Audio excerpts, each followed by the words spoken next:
Congress party का सक्रिय कार्यकर्ता हूँ। एक तरह से कार्यकर्ता ही मैं मानता हूँ, अपने को नेता आज भी नहीं मानता। आगामी नगर निगम का चुनाव होने वाला है।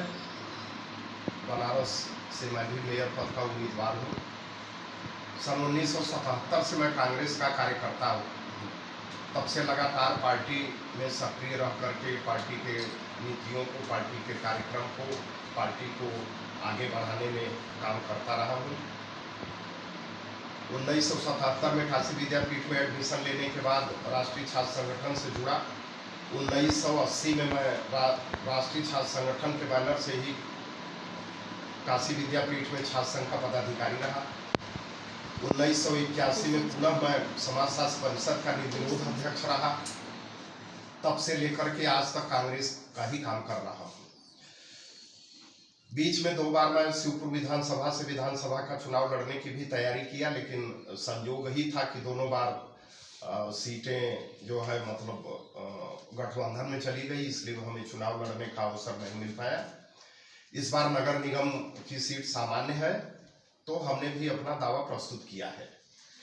अब पार्टी का अगर आदेश होगा, पार्टी ऐसा समझेगी, हमको उचित दावेदार मानेगी और टिकट देगी, तो मैं पार्टी के नीतियों को बढ़ाने का काम करूंगा, जनता की सेवा करने का काम करूंगा।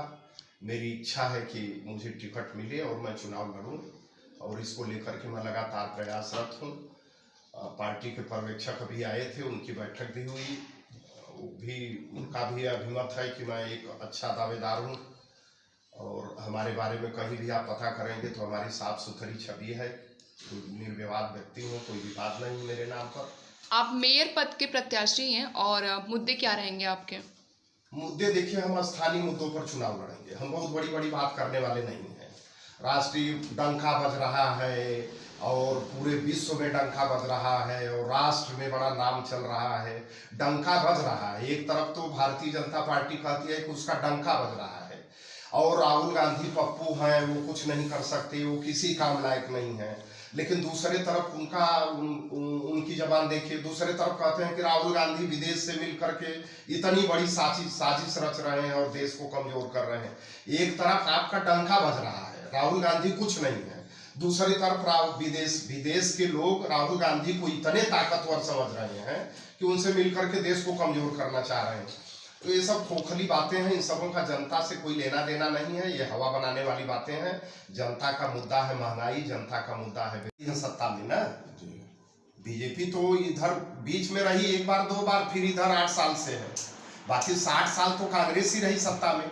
और मेरा मानना तो यह है कि जब भाजपा 2 सीट से 303 सीट तक पहुंच सकती है, तो कांग्रेस को भी बहुत मजबूत स्थिति में है। 2024 में बदलाव देखने को मिलेगा क्या? बिल्कुल 100% मिलेगा। हम सारे लोग मान के चल रहे हैं, क्योंकि जनता के पास आप जाइए, देखिए ये लोग चाल क्या चल रहे हैं।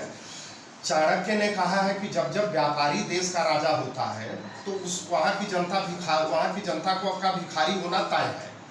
इस समय देश पर व्यापारियों का कब्जा है, व्यापारी राज कर रहे हैं। मोदी जी एक मुखौटा है।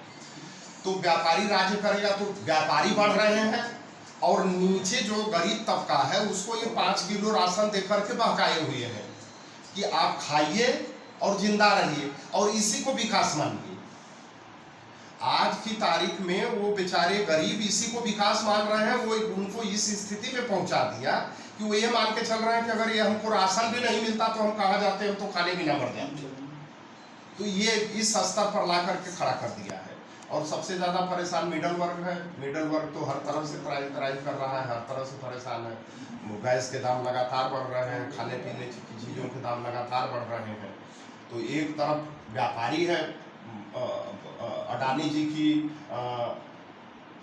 के कंपनियों की कीमत किस तरह से बढ़ी है कोरोना काल में, आप लोगों ने देखा है। 2.5 साल में वो 300 से पहुंच गए दूसरे स्थान पर पूरे विश्व में। वो उपाय सारी कंपनियों को बता दिया जाता, सबको वही बता दिया जाता, तो सारी कंपनियां इस तरह से बढ़ जाती।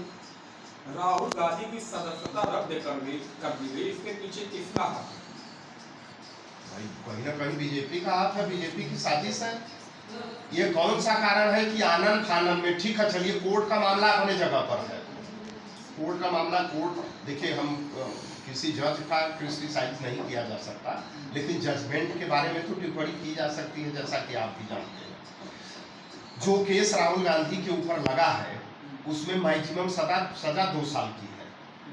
एक तो उनको मैक्सिमम सजा दे दी गई 2 साल की, वो इसीलिए दी गई कि कहीं ना कहीं ये पूरा उसके पीछे पूरी मंशा थी कि 2 साल की सजा हो जाए और इनकी सदस्यता को खत्म कर दिया जाए। तो उसमें 6 महीने की भी सजा हो सकती थी, 1 साल की भी सजा हो सकती थी। भाजपा के नेता मंच से खड़ा होकर के कहते हैं देश के गद्दारों को गोली मारो, बोलते हैं, इस पर उनके खिलाफ कोई कार्रवाई नहीं होती। ये कौन सा भाषण है? और आज की तारीख में दुर्भाग्य देख लीजिए, सब जनता का मुद्दा है महंगाई, जनता का मुद्दा है बेरोजगारी, जनता का मुद्दा है सीवर टैक्स, जनता का मुद्दा है पानी टैक्स। कांग्रेस के ज़माने में हम लोगों को याद है, जब हम 1977 में हम यूनिवर्सिटी में एडमिशन लिए थे, उस समय मशक से नालियां धोई जाती थी शहर की। मतलब उस समय ऐसा व्यवस्था नहीं थी सीवर की और सफाई की, उस तरह की व्यवस्था नहीं थी। मशक में पानी लेकर के भिजती और नालियों की सफाई करते थे और झाड़ू लगता था, और 3 फ्लोर तक पानी बिना टुल्लू के चढ़ता था।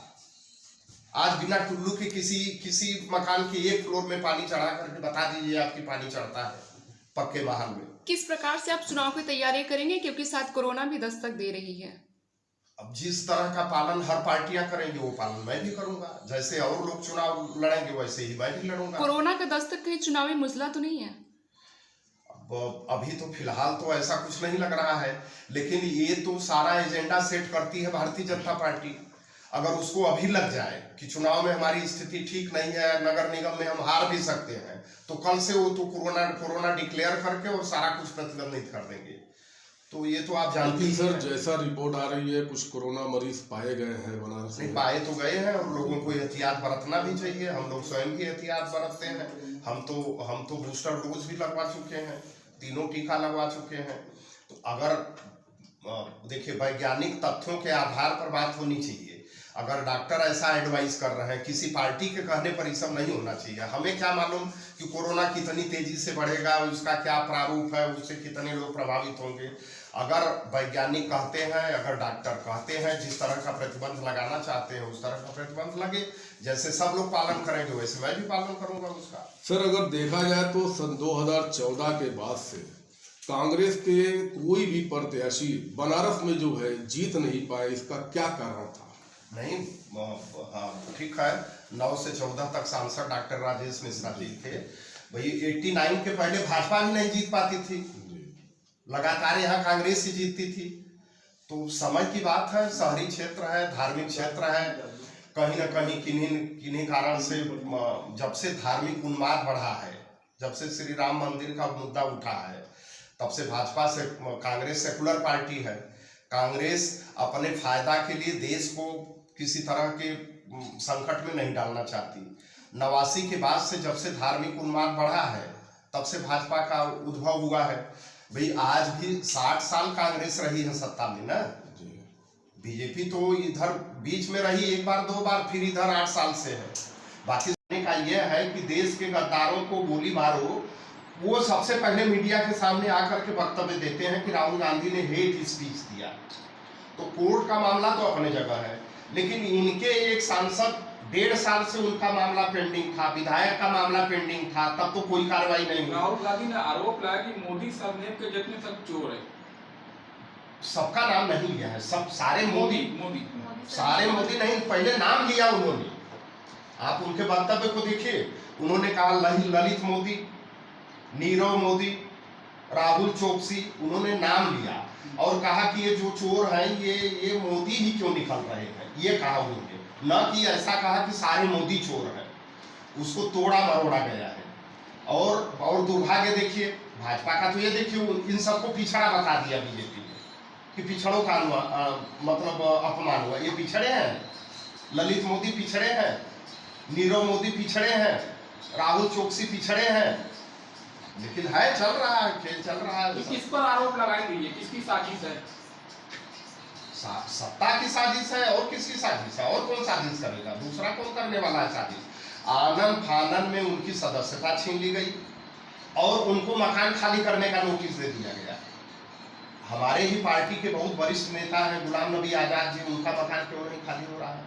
मुरली मनोहर जोशी जी कौन से सदन के सदस्य हैं, उनका मकान क्यों नहीं खाली हो रहा है? ऐसे 20 लोग होंगे जो आज तक मकान में है, किसी पद पर नहीं है, न एमपी है, न एमएलए है, न किसी पद पर है, लेकिन वो मकान में बने हुए हैं। इसलिए वो सब आप जानते हैं, बीजेपी तो वॉशिंग मशीन है, जो उधर गया साफ पाक हो गया। आप हेमंत बिश्व शर्मा के बारे में क्या कहा मोदी जी ने, और ये पश्चिम बंगाल वाले जो थे उनके बारे में क्या कहा मोदी जी ने। आज वो लोग पार्टी में शामिल हैं तो लोग साफ पाक हैं। और जो विडंबना यह है कि भाजपा ने भाजपा को ही भारत मान लिया है। भाजपा का विरोध मतलब भारत का विरोध, सरकार का विरोध मतलब आप देशद्रोही देश का विरोध। लोकतंत्र में ये चीजें अच्छी नहीं है। और मैं बनारस की जनता से एक अपील करना चाहूंगा कि लोकतंत्र में किसी को इतना मजबूत मत बना दीजिए कि निरंकुश हो जाए। ये बात कल हमने मीटिंग में भी कहा था। लोकतंत्र में अगर आदमी निरंकुश, परिवारवाद का आरोप लगता है, मैं तो कहता हूं कि परिवारवाद से ज्यादा खतरनाक व्यक्तिवाद है, और आज भाजपा में व्यक्तिवाद है। दूसरे जगहों पर तो परिवारवाद है, परिवार में कम से